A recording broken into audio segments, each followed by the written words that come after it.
Mohamed Sy est un athlète guinéen qui a participé à plusieurs compétitions et obtenu plusieurs titres en Afrique, notamment au Sénégal, mais également en Italie et en France. Il est le premier karatéka guinéen à représenter le pays dans la plus prestigieuse compétition mondiale de karaté en 2012. C'est un jeune patriote qui a pour ambition de défendre le tricolore guinéen. Je suis là pour me battre, pour représenter mon pays, mais je ne peux pas être dans tous les domaines.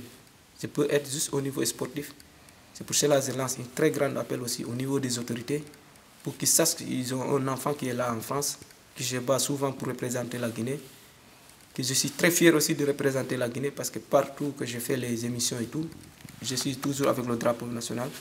Déterminé à rehausser et impulser une nouvelle dynamique au karaté guinéen, l'athlète Mohamed n'a pas réussi à prendre part au championnat du monde de karaté qui s'est déroulé en novembre 2014 par faute du non-paiement de la participation par les autorités guinéennes. Ce qui était plus dur pour nous, en fait, on a payé toutes les charges à nous-mêmes et puis il nous restait la participation de la Guinée qui s'élevait à 30 000 € à peu près, donc 29 500 disons. 39 000 francs suisses. Et c'est à cause de ça, c'est une contribution de la Guinée de 12 ans.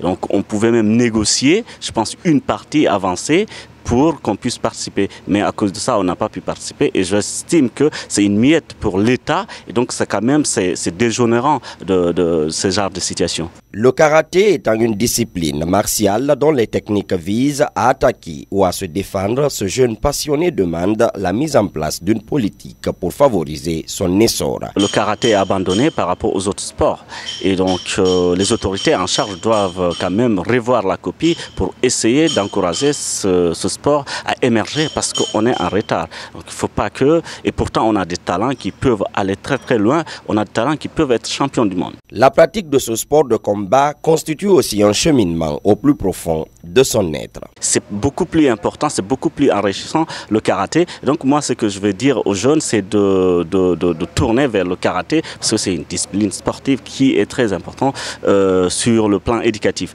Et savoir que bientôt en 2020 on sera olympique, donc il y aura aussi de l'argent au niveau de karaté et que voilà, pourquoi ne pas aussi se battre comme sur le foot. Un brillant parcours pour une première expérience mondiale sortie en qualification pour les quarts de finale. Après avoir éliminé deux anciens champions du monde, Mohamed Sy est classé parmi les meilleurs karatékas de sa catégorie sur le plan mondial et premier athlète de sa catégorie en Afrique.